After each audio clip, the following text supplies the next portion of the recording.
Well, good morning, good afternoon, good evening, no matter what time of day it is where you're joining us. I want to welcome you to this week's episode of the Chimney and Fireplace Success Network. This is presented by our company, CVC Success Group, and we really appreciate you being here because it's actually an honor, it's a privilege, and it's a pleasure. So this week, I asked the members of my team, and we apologize because Josh isn't on today. He's in an area of no cell service, no internet service or whatsoever. So we'll be without Josh today, but I think we can probably get through this without a problem. So today, what is our subject? I've asked everyone to think for a minute and come up with who is the person in their life that has influenced them the most. And as our intro rolled across, Cheryl, did you see a lot of people like Larry Winget and other people in here, Scott McCain, Randy Pennington, Tommy Mello, people that inspire a lot of people? Did you see those roll across the intro video we do? I did, and I've got to say before we go into it, they all inspired me, but they weren't the one. That's it. And the day, and if you're listening to us, we hope that maybe you'll join in and you will put into the chat bar someone that might be the most influential person that inspired you, an inspiration to you. So that's what I've asked everybody to come up with today and tell the background and the why this person inspired us as they have. And I'm gonna go first in this today, okay? Hey, I'm gonna call rain on this one because I'm gonna go first. Because the most inspirational person that I've ever heard speak in my lifetime was in the 1990s. And what I was attending it was what was called a Peter Lowe Success Seminar. It was really big back in those days. And Peter Lowe would put on these gigantic meetings around the U.S. And he was coming to Charlotte, North Carolina, in the Charlotte Coliseum, which is a really big building. And I looked at this and it said, hey, come to the Peter Lowe Success Seminar. And it gave this list of names. And to give you a couple names that were coming there, one, I actually was able to have breakfast with Zig Ziglar and listen to Zig Ziglar tell the story and watch him pump his famous pump. Okay. And I listened to the story about how the pump came into being. And during that day, I heard other people come onto that platform, such as Norman Schwarzkopf, a noted general in the United States military, Larry King, Elizabeth Dole, other noted speakers and inspirational people came on. But none of those were the guy that inspired me the most.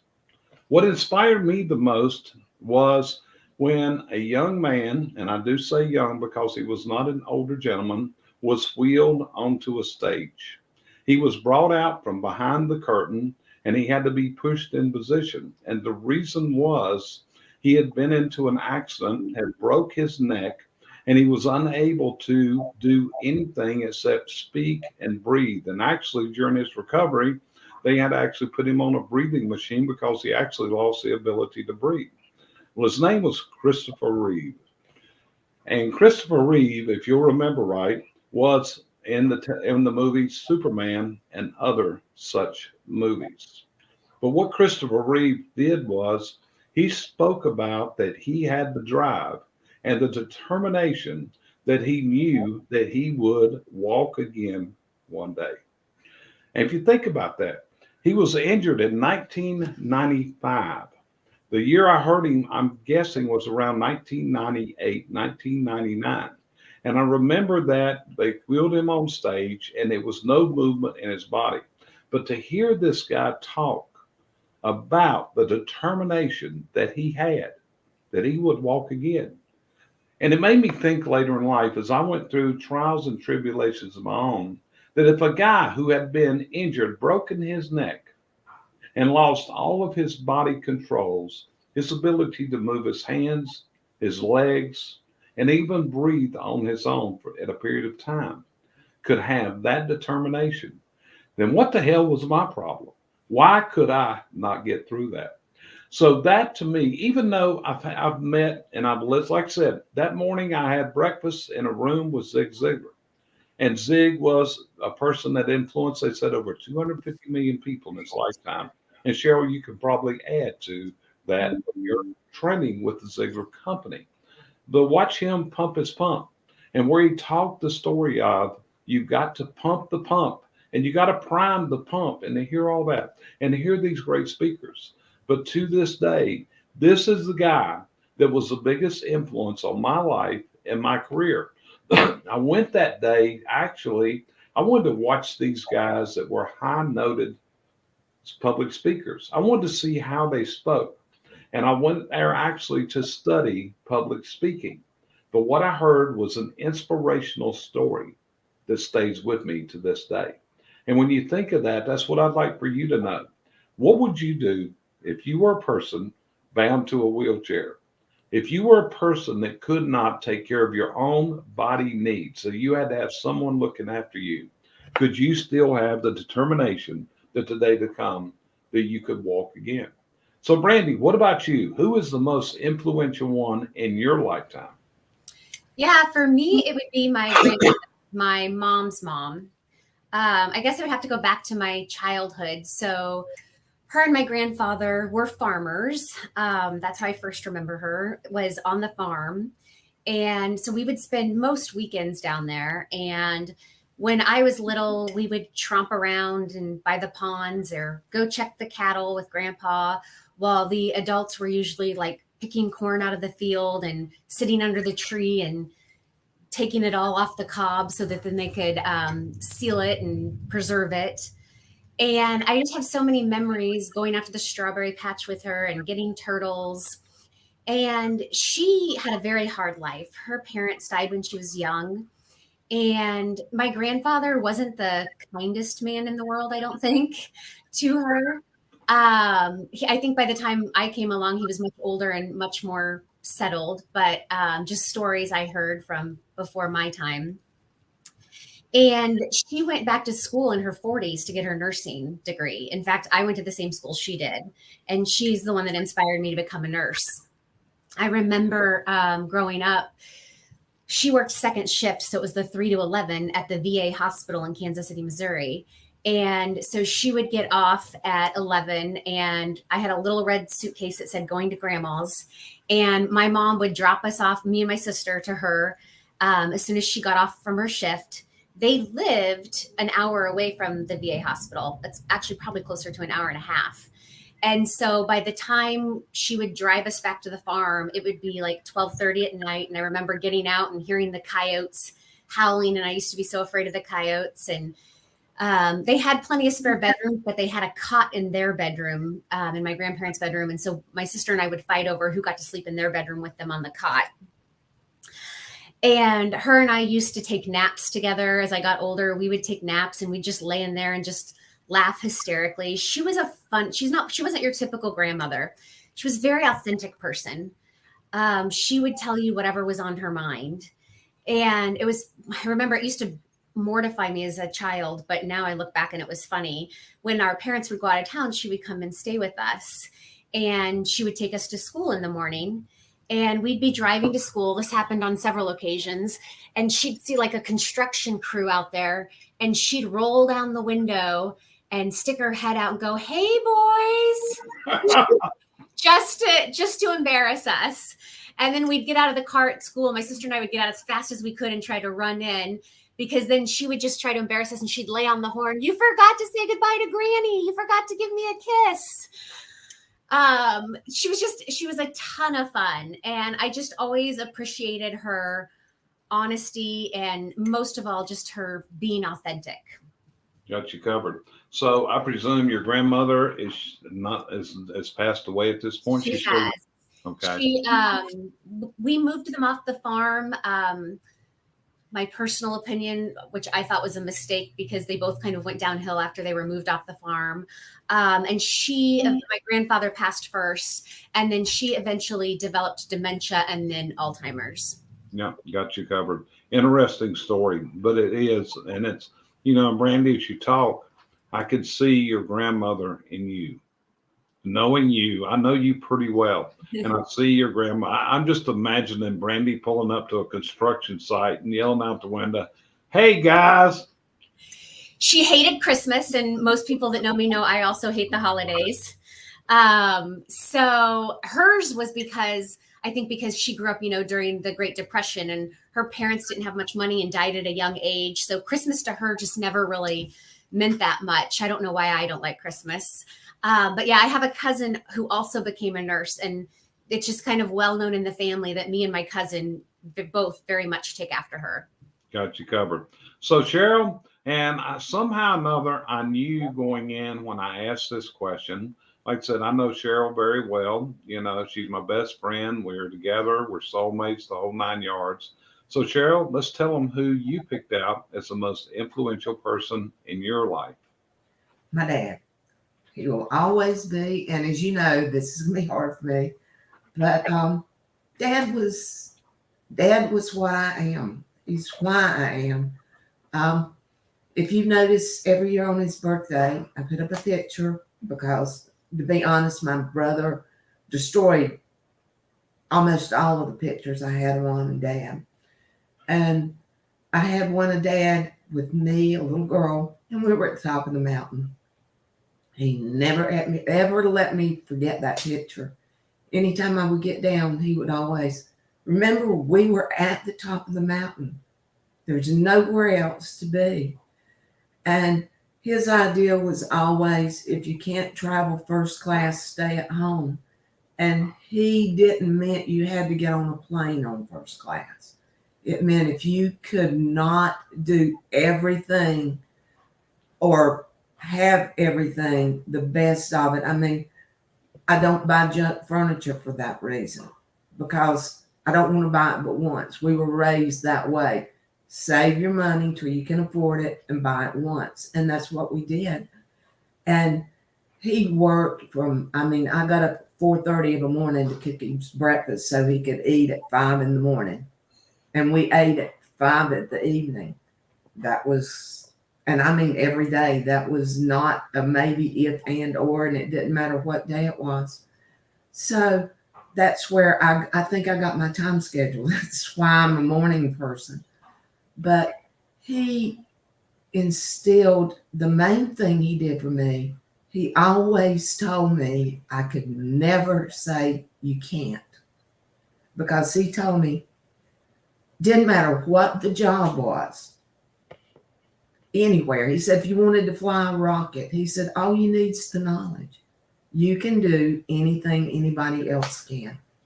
And so, as you know, I live that way, and I don't say I can't do something. If I looked at Dad ever and said I can't, he forced me into doing most of it just to prove to me that I could. I may not be perfect at it, but I could do it. And I grew up with Dad on the construction site. I was actually laying brick when I was 6.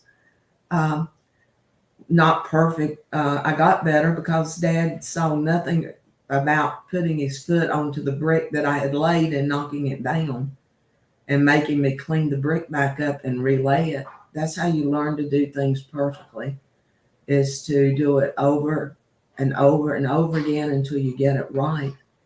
And not to quit because it was not right the first time. So I think you've always told me, Jerry, that I'm like a bull in a china shop. I followed the bull that was in the china shop. We always went at 100 miles an hour. We're always 10 minutes early. We were the first people at church. We always sat on the same pew. My dad could not whisper, which I can't do either. I remember many times, well, maybe not that many, but enough, the minister would look back and say, hey, Wood, can I talk for just a minute? So, but that was because Dad was trying to whisper something. And he was not what you'd call a gentleman. I got a couple spankings in my life. I remember what they were for, how many licks I got, and would it probably be child abuse today? As gentle as things are now, it may have been considered child abuse, but I never got but just a couple. And I remember them, and I remember them well. And that taught me the fact of, if you do something wrong, there can be huge repercussions. And a lot of times, even now, I'm in my 70s. If I start to do something and I'm not sure, I still go back to, well, how would Dad have done that? And every decision that I have started to make, knowing that my dad would have told me to do it one way and somebody talked me into doing it another way, I've always regretted that decision. So I try to stick with it. But he died way too young. He had aneurysms, and we went through 21 weeks in the hospital, and most of those in ICU. Him not knowing, he knew me not at all. He didn't know. He knew me as the girl that took care of him, and he told the people there what good care I took of him.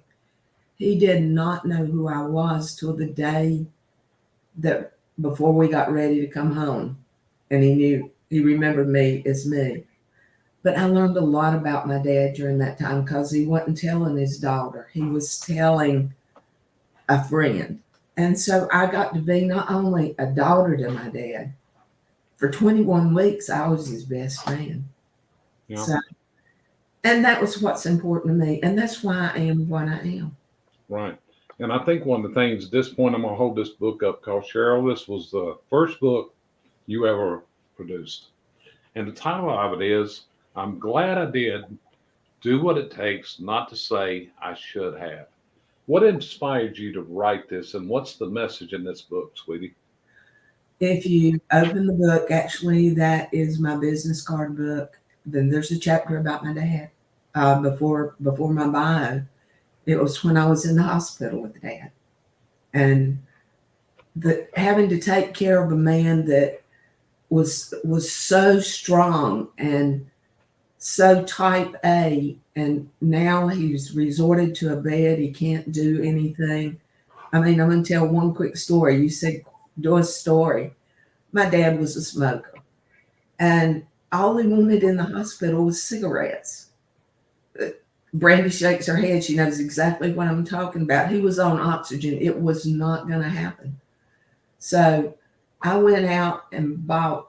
Dad couldn't get out of bed. That was during the time when they had him tied down because he had feeding tubes on. And I'd sit down beside his bed and do this.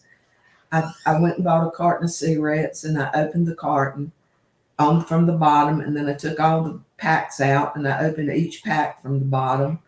And I went out and I had searched for straws exactly the size of cigarettes, and I packed them with cotton, and I put the cigarettes back into the packages, and then I put the packages back into the carton, and I sealed everything up.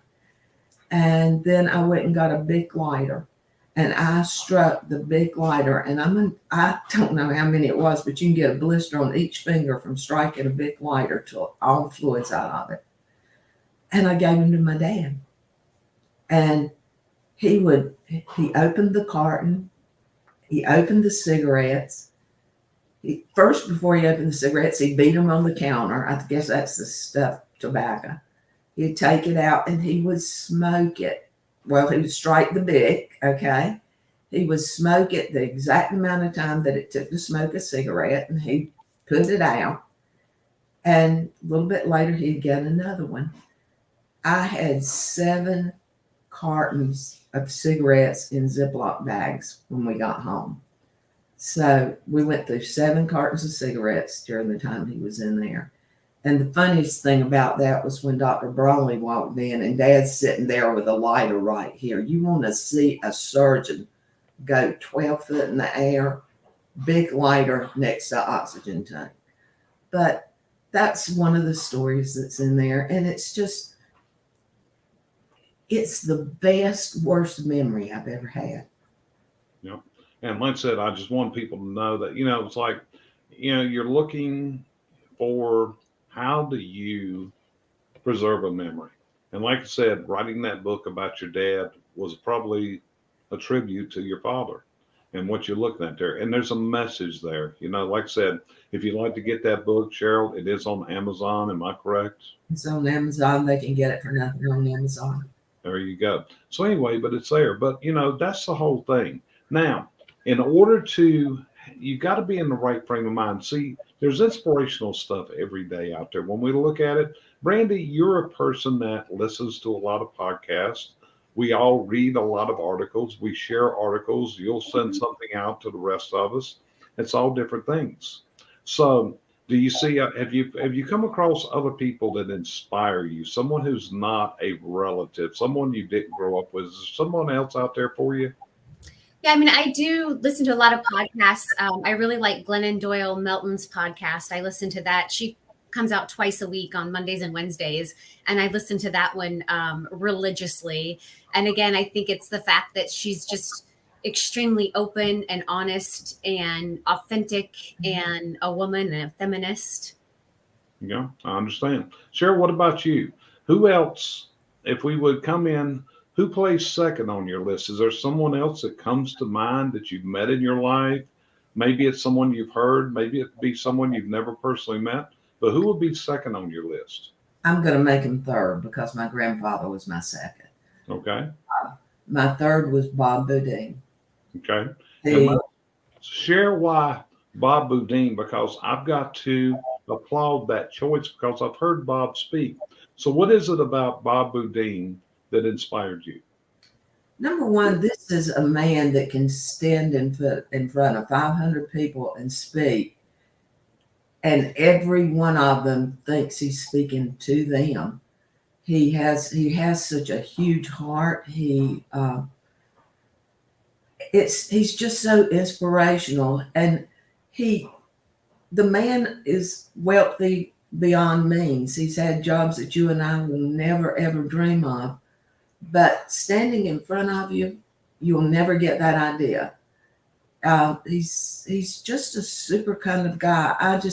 I love all of his books. I keep up. I follow him on Facebook. I do all the above because I never not get something out of everything this person says.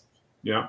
And let's go a little deeper. Bob Boudin suffered a very personal tragedy a few years ago. And this was, they had a grandson. And if I remember the story correct, he fell in the pool.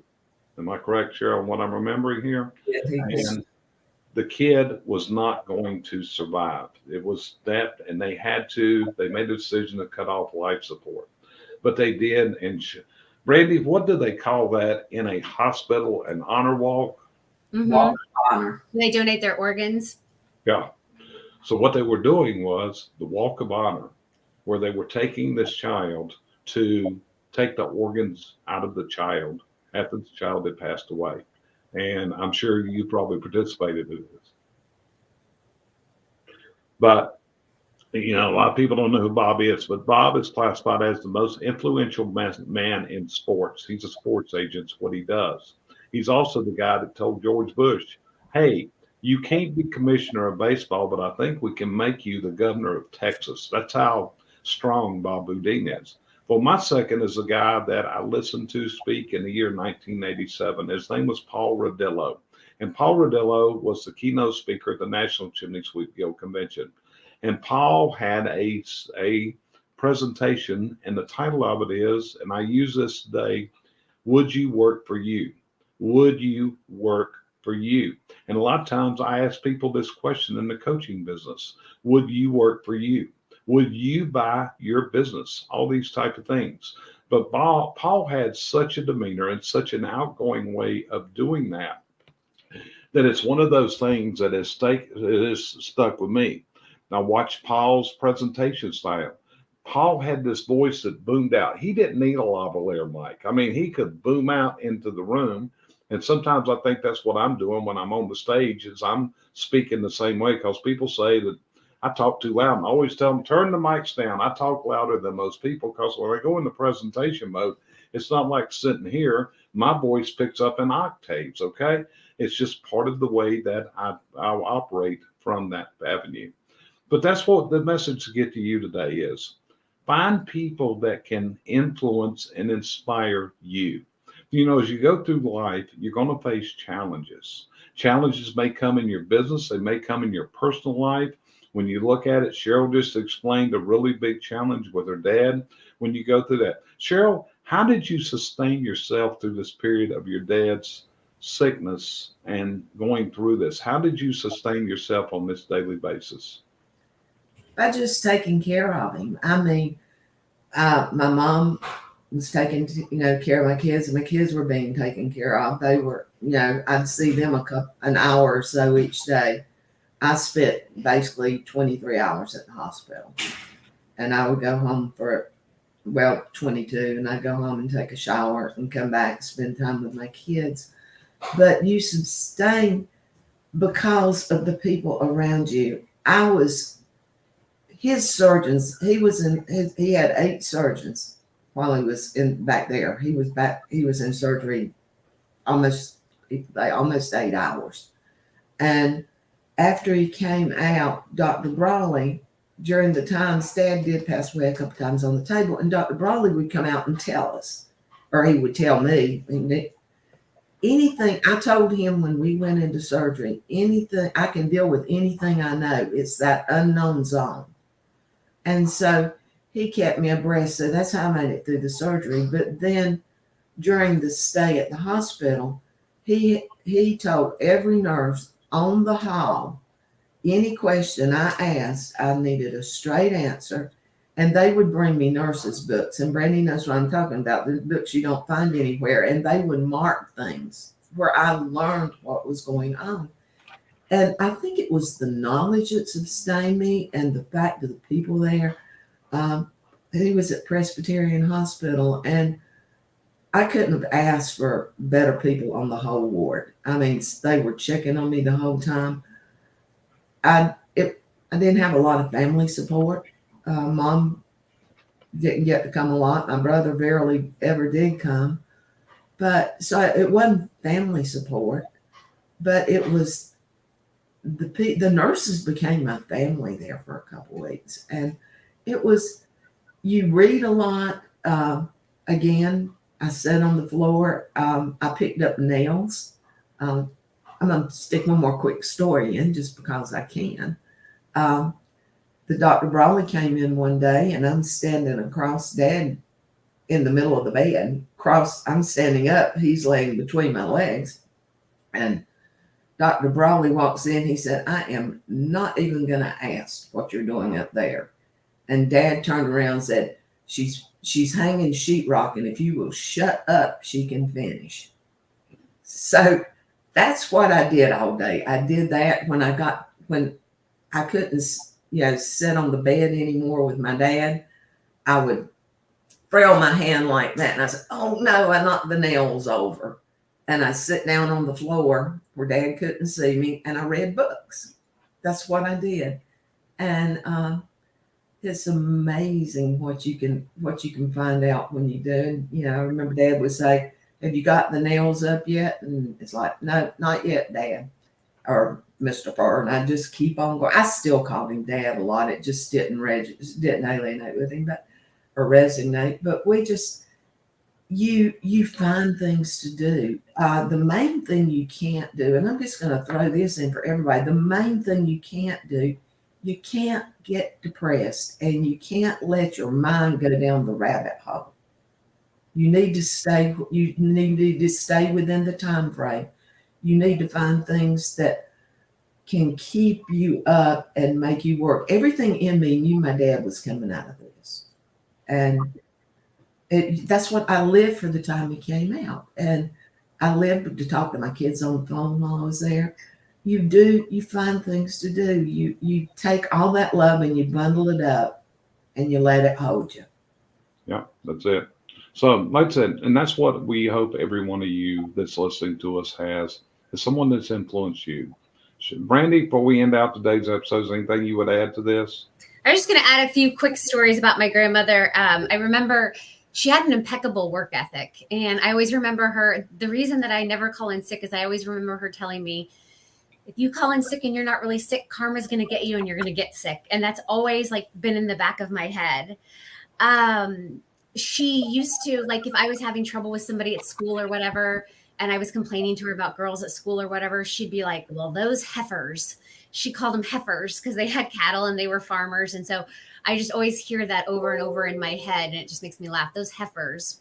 And then the last story, I don't know if it's appropriate to tell on here or not, but I'm going to go for it. Back in the day, nurses wore pantyhose. They wore dresses and pantyhose, which I think is just awful. But she didn't believe in wearing underwear with her pantyhose. But I remember she used to always tell me, now make sure you have on clean underwear, because if you get in a car accident and they take you to the emergency room, you want to make sure you have on clean underwear. I think all the girls have been told that in their life. I always told that it wasn't supposed to have holes in it. Make sure you don't go to hospital. I was just always thinking, like, who are these people that don't have clean underwear? And if you're really in that much of a trauma accident, who cares? Well, We got piss in them anyway. when you went through your nurse's training, was that one of the observation points? Check your underwear to make sure it's clean? It wasn't, but she did. She paid for my first nursing degree. I got fantastic. Well, folks, we appreciate you joining us today. Cheryl, is anything you want to add in before we leave out?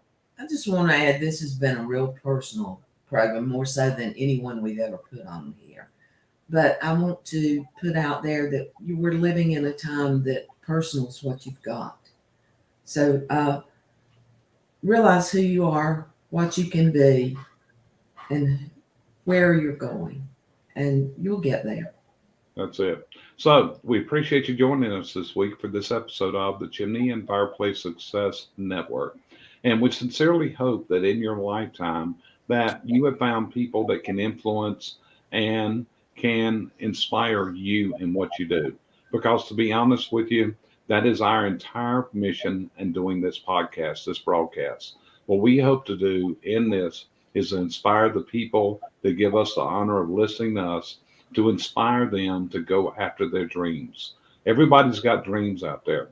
So what you've got to do is have that inspiration to move forward and make your dreams your realities. And I didn't say the word business. Make them, no matter if it's business or it's personal or whatever. Because like you said, loved ones will pass one day. And what you want to do is be able to celebrate those lives that have truly made a difference in your life and drive you to where you're going. So tune in to us next week on the next episode of the Chimney and Fireplace Success Network. We appreciate you being here. And if we can help you, reach out to any one of us at any time.